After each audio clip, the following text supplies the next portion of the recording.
고용노동부 직원 여러분 그리고 장 차관님, 국장님들 준비하시느라고 고생 많이 하셨습니다. 예, 이제 제가 첫 번째로 지금 드리고 싶은 말씀은 인천국제공항공사 건입니다. 저기 장관님, 저 사진이 무슨 사진인지 혹시 아세요? 2017년 5월 12일 문재인 대통령께서 취임하시고 3일 만에 첫 번째로 가신 곳입니다. 여기 가셔서 공공부문 비정규직 제로로 만들겠다라고 이런 약속을 하시고 저분들하고 저렇게 악수를 나누죠. 그 장관님, 저기 지금 노란 잠바 입고 계신 분 지금 어디 계시는지 혹시 아십니까? 전 모르겠습니다. 잘 모르시죠?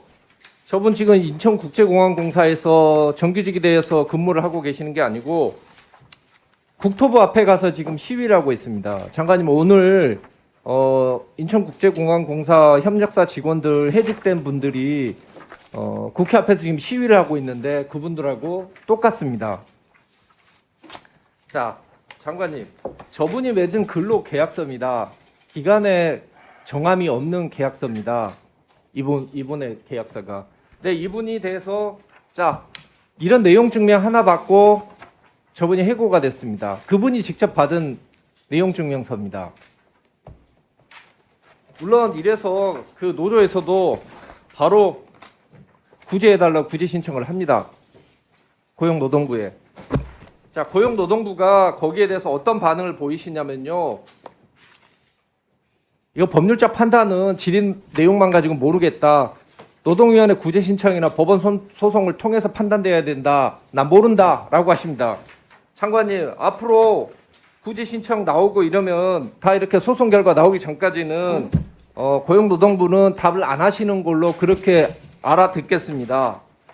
장관님, 어쩌다가 이렇게 저 노란 잠바를 입은 근로자가 해고가 돼서 지금 길바닥에 있는지에 대해서 우리가 다시 한번 생각을 해봐야 될 것 같습니다. 지난 2017년 대통령께서 다녀가시고 난 다음에 8월 달에 노사협의회가 출범을 하고 한 12월쯤에 인국공에서는 854명을 직고용하는 걸로 입장을 거의 정했습니다. 근데 갑자기 그 내용 숫자는 한국농림협회랑 이렇게 한 두 군데에서 컨설팅까지 다 맞춰서 나온 겁니다. 854명으로 만든 데는 다 이유가 있었어요. 근데 2017년 12월 21일 경향신문에 갑자기 3,000명을 고용할 것이다라고 이야기를 하고 그 기사에 맞춰서 5일 뒤에 인국공에서는 2,904명을 직고용하겠다라고 이렇게 합의를 합니다. 그래서 이걸 발표를 하거든요. 그 발표가 쭉 지속이 되는데 이게 예상치 못한 문제에 발생을 합니다. 그게 뭐냐면 여기에서 그 인천공항공사에서 있는 경비들 같은 경우는 특수경비업자입니다. 특수경비업으로서 무기를 소지할 수 있는 것이거든요. 근데 경비업법에 따르면, 경비법 제7조에 따르면 특수경비업은 다른 업을 겸업을 할 수가 없습니다. 그래서 만약에 특수경비를 만약에 직고를 하게 되면 인천공항공사는 공항 일을 못 해야 됩니다. 그래서 KBS가 있는데 KBS 시큐리티를 별도로 둔 게 그런 이유에서입니다. 특수경비를 줄 수가 없기 때문에. 왜 특수경비는 그러면 다른 일을 못 하나? 그건 간단하죠. 군벌이 만들어질 수가 있으니까 그건 할 수가 없는 겁니다. 자, 그렇게 해서 다른 방법이 없으니까 이제 그러면 자회사로 돌리자라고 해서 자회사를 만들죠. 그런 식으로 이야기를 해서 노사 전문가 협의를 다 합니다. 그렇게 해서 보안경비, 보안검색 등은 별도 회사로 전환하겠다라고까지 이야기를 하고 여기에 맞춰서 노사가 열심히 협의를 하고 물밑에서 만나서 열심히 이야기를 한 다음에 합의를 이룹니다. 결국. 자, 그래서 노조에서도 보안검색 노조에서도 이런 것을 고용노동부에 보냅니다. 뭐냐? 더 이상 고용 불안에 시달리지 않고 자회사로 영구 편제될 수 있도록 적극적으로 좀 협조해 주세요라고까지 이야기를 합니다.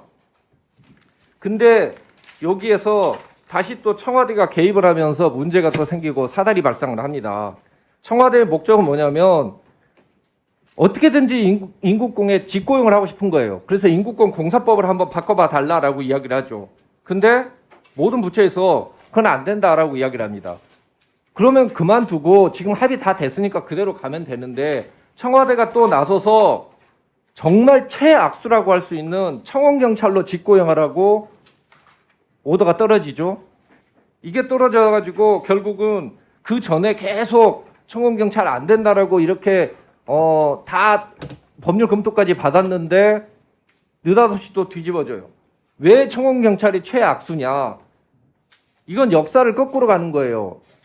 김대중 정부 때 만들어놨던 특수경비업이라는 제도 자체를 사문화시키는 것이고, 두 번째는 필연적으로 해고를 발생시킬 수밖에 없는 구조입니다. 왜냐? 청원경찰법이라는 것은 사실 예전에 경찰이 부족했었을 때 만들어졌던 권위주의 정부의 소산물이라고 할 수 있는 것이고요. 이 경비업법을 보시면 2001년도 3월 달에 개정을 하는데, 이 심사보고서를 보시면 특수경비 제도를 신설하는 이유는 사실상 인천 영종도 신공항의 경비 업무를 전제로 한다라고 나옵니다. 즉 특수경비업 자체는 인천공항공사 때문에 만들어진 거예요. 근데 그 인천공항공사가 특수경비업에서 다시 청원경찰로 바뀌어버리는 거죠. 여기 관련해서 그 전에 보시면 알겠지만 두 개의 그 로펌에서 청원이 잘 안 된다라고 이야기를 하고 인국공 자체에서도 안 된다고 나옵니다. 근데 청와대 오더 떨어지니까 바로 바꾸어가지고 화우에 보낸 다음에 오케이 받고 그 다음에 고용노동부에서 의견을 주죠. 단 하루 만에 이견 없음인데 원만히 잘 추진되길 바란다라는 그런 취지입니다. 이게 도대체 남의 일입니까? 고용노동부 일이지. 결국 이게 문제가 또 발생한 게 뭐냐면요. 공공부문 비정규직 근로자 정규직 전환 가이드라인이라는 게 있습니다. 여기 보면 이 경비업은 청년 소멸 직업이기 때문에 경쟁 채용으로 갈 수밖에 없는 겁니다. 그래서 지금 이분들이 잘린 거예요. 경쟁 채용으로 가니까. 이분들은 나 자회사 가서 그냥 잘 살게라고 하는데 너네 청년경찰로 꼭 가라고 이야기를 한 다음에 경쟁해 떨어졌어. 그렇게 해서 해고가 된 겁니다 지금. 근데 문제는 뭔지 아세요? 이거는 지금 소방직 47명이에요. 한 200명 정도 중에서 1,900명이 남아있습니다. 경비 보안검색 1,900명. 그 사람들이 이렇게 하면 도대체 몇 명 나오겠습니까? 장관님, 이게 시간이 없어서 마지막으로 제가 한 가지만 말씀드릴게요. 이거는 진짜 해고로 만든 비정규직 제로인 거고요. 청와대에 있는 어떤 사람이 대통령한테 정말 제대로 이야기를 못할 거예요. 특수경비업이 뭔지도 제대로 모르는 사람이 대통령한테 가서 단순히 생색내기 쇼식으로 이렇게 가가지고 대통령이 가서 저기 악수까지 한 사람이 해고가 되는 그런 정말 슬프면서도 황당한 사태가 발생한 겁니다. 잘려야 될 사람은 저 노란 잠바를 입은 근로자가 아니고 그런 말도 안 된 제안을 했던 청와대 관계자라고 저는 생각하는데 장관님 생각 어떠십니까? 의원님, 의원님께서 말씀하신 것 중에 몇 가지를 좀 말씀드려야 될 것 같습니다. 맨 처음에 얘기하신 그 부당해고와 관련돼서 고용노동부에서 회신한 그 내용은 과거에는 근로기준법에 있는 정당한 해고 조항을 위반하는 경우에 벌칙 조항이 있었습니다. 그 자체로. 그래서 어떤 개별 사건에서 해고가 발생했을 경우에 부당 여부를 우리 근로감독관들이 판단하는 권한이 있었는데 그 제도가 없어졌습니다. 그 제도가 없어지고 노동위원회 구제 절차를 받아서 그걸 불이행하는 경우에 처벌을 하는 형태로 제도가 변경이 돼서 저희가 근로기준법에 있는 정당해고와 관련되어 있는 법리 해석과 관련된 문제는 저희가 담당하지만 개별 사건에 대해서 이게 당부에 대해서는 저희가 그 판단을 하지를 지금 않기 때문에 그런 이제 회시가 나갔다는 말씀을 드리겠습니다. 그다음에 그 비정규직 정규직 전환과 관련해서는 청와대 개입했다라고 이렇게 말씀하시는데 제가 이해하기로는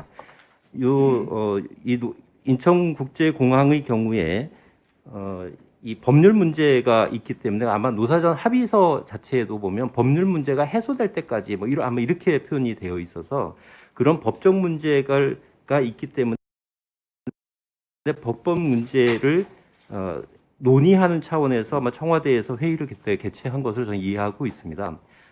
그리고 거기서 청원경찰이 안으로 나온 것은 사실은 이게 없는 것을 이제 거기다가 갑자기 청원경찰로 갖고 온 것이 아니고 비정규직이 정규직 전환과 관련해서 세종청사에 있는 그 경비원들에게 똑같은 문제가 있었습니다.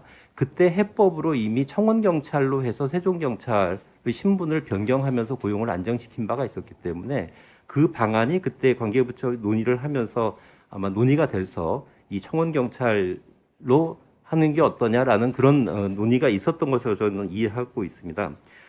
그리고 또 고용노동부에서 인천국제공항공사에서 청원경찰과 관련해 가지고 질의를 의견 조회를 했을 때 이해관계자 수렴을 해달라라고 한 것이 단순히 저희가 거기에 대해서 무책임하게 발을 빼기 위해서 그렇게 답을 한 것이 아니고 저희가 만든 가이드라인 자체가 어떤 방식으로 정규직을 전환할 것이냐는 그 당의 기관에서 당의 기관이 노와 사 그리고 전문가까지 참여하는 전환 기구에서 충분히 논의해서 하라라는 그것이 기본적인 원칙이기 때문에 그 원칙의 선상에서 정규직을 전환하는 방식과 관련해서도 이해관계자 의견을 잘 수렴해서 좀 해달라라는 그런 원칙적인 입장을 제시한 것입니다. 저는 뭐 고용노동부가 여기에서 무슨 역할을 할 수 있었다라고 생각하지는 않습니다. 고용노동부를 지시하는 게 아니고 이 사진은 뭐가?